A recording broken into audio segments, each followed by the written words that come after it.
Welcome to Outmaneuver. Thanks to FFG, we were given a card from an iconic Star Wars moment, as well as a second card that is truly a legend of the Force. Jrod, talk to us about Mind Trick. Yeah, so Mind Trick is a 2-cost event, Cunning Heroism, Force Trick, and it reads exhaust any number of units with a combined power of 4 or less. And then it says if you control a Force unit, those units lose all abilities and can't gain abilities for this phase. And it is a rare. I actually really enjoy its artwork, and it's done by Stefano Landini. I probably butchered that name. I apologize.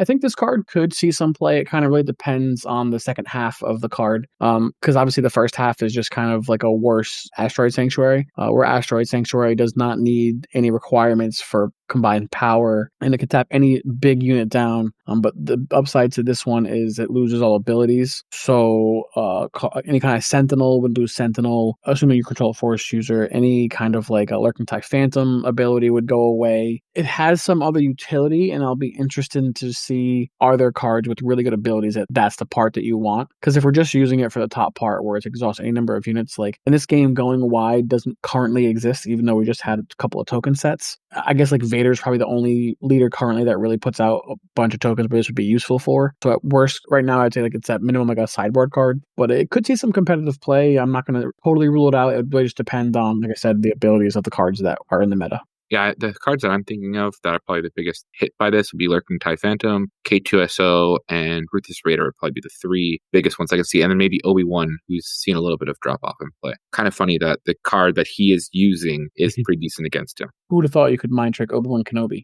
Only in Star Wars Unlimited. And one thing about that, too, is I imagine Obi-Wan will be a lot better with the current set, with more Force users running about. When he, is defeated, he'll have a better chance for a better ability.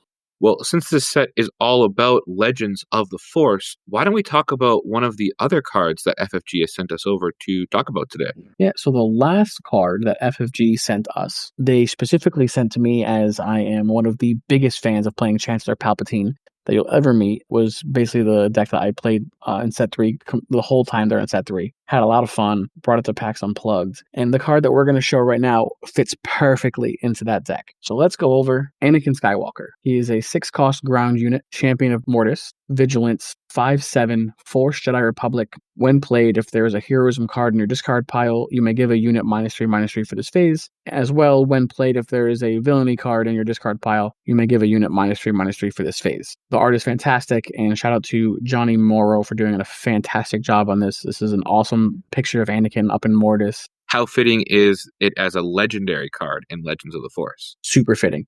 With this card, obviously, the reason why I'm super excited for it in a Chancellor Palpatine list is that he plays heroism and villainy cards, and by turn 6, you usually have at least one of each of those in your discard pile. So that means when you get to play this guy, he can just come down with initiative and just -6/-6 a unit. Obviously, a little bit better than a Luke Skywalker in that instance, but does not have the Restore 3 on it, which is a little bit of a drawback. But again, he costs 1 less. And a 5/7 stat line is, I think, very good. I think the only way it could have been better if it was like a 4/8, so it got around like all the removal spells. I think this card, you're going to see him on the tables. He's not heroism, not villainy, so he can go on either side. And at minimum, he's going to at least give you -3/-3 for 6 for a 5/7 and a Force user. So he does have some kind of ability when it comes into play. I think it'll be at minimum, a fringe playable card to a top side of like being like one of the best cards in the set potentially. And we're early in the preview cycle, so they don't always give us the best one this early. So I'm hesitant to call him that, but he does seem pretty good at minimum.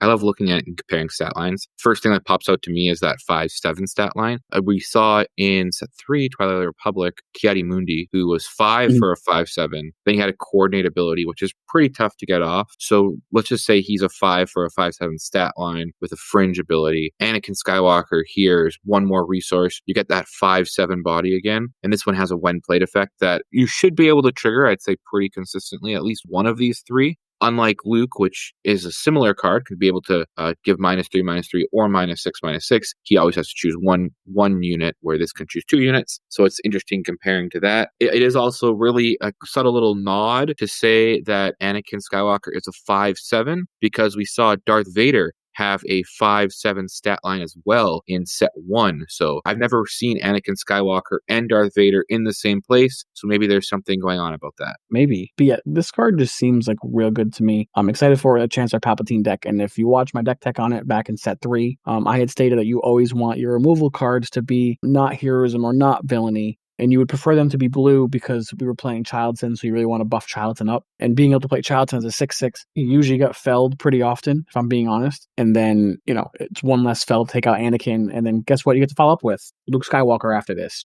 To me, it's like a win-win, basically. You get to kill something with Anakin, and they're likely going to have to kill Anakin the next turn. And then once they kill Anakin, then you can play Luke again and kill something else up there. It's going to really, I think, change how Chancellor is played. And I think Chancellor might have a chance to see some top table action. I know I'll be trying to make it happen because he's easily my favorite leader. Yeah, you see other leaders which always have their kind of quote-unquote unit that goes with them. This clearly seems like Palp's unit. However, I am interested in more of a broader sense how this card will see play if you're not running a deck that has access to both colors. One thing beautiful about Star Wars Unlimited is you can always play an extra card and just pay the aspect penalty. Though that seems a little bit less likely. So if I'm running for myself, I love playing Krennic. So I probably could hopefully have a villainy card in the discard pile. Will paying 6 for a 5/7 unit with a when played, giving another unit -3/-3 for the phase, make the cut. For me, that seems still pretty strong, especially in a meta where people are playing units, which Star Wars Unlimited is all about playing units. Mm-hmm. So I think we can definitely see Anakin see play outside of Palpatine while still being great in Palpatine. He also is at that great 6 cost, which is perfect for ECL and also for cards like Piet. So we're kind of seeing that 6 cost being something that you can give ambush to, not too difficultly. Yeah, I mean, I think that playing him with ambush is also going to be pretty nuts because he'll be able to take out anything with 8 HP, So it's going to be really hard for him to not be able to take something out with that. I mean, he can also ambush, kill a ship with the -3/-3, and then ambush a ground unit and take out both sides. He's just very flexible. And the fact that he can go in any deck that's vigilance because he does not have a heroism or villainy aspect is, I think, one of the reasons why this card could be one of the best cards in the set. Obviously, a little biased as it's our spoiler card, and as the person who likes to collect all hyperfoils of this, I'm not sure what I'm going to do with that because it's a legendary, so we'll have to see. But now the question is because he's going to be the prestige card. From now, my collection has only been regular hyperfoils. Do I keep that going, or do I have to get a prestige foil version of Anakin to put in my collection since it's our spoiler? I would say both, but prestige if you're only getting one. I'm only getting one, so you're thinking prestige, the highest rarity version of it. Okay. We are very thankful to FFG for these spoilers. We look forward to having you guys play these cards on July 11th when Legends of the Force releases. Have a great day, everyone. Bye, everybody.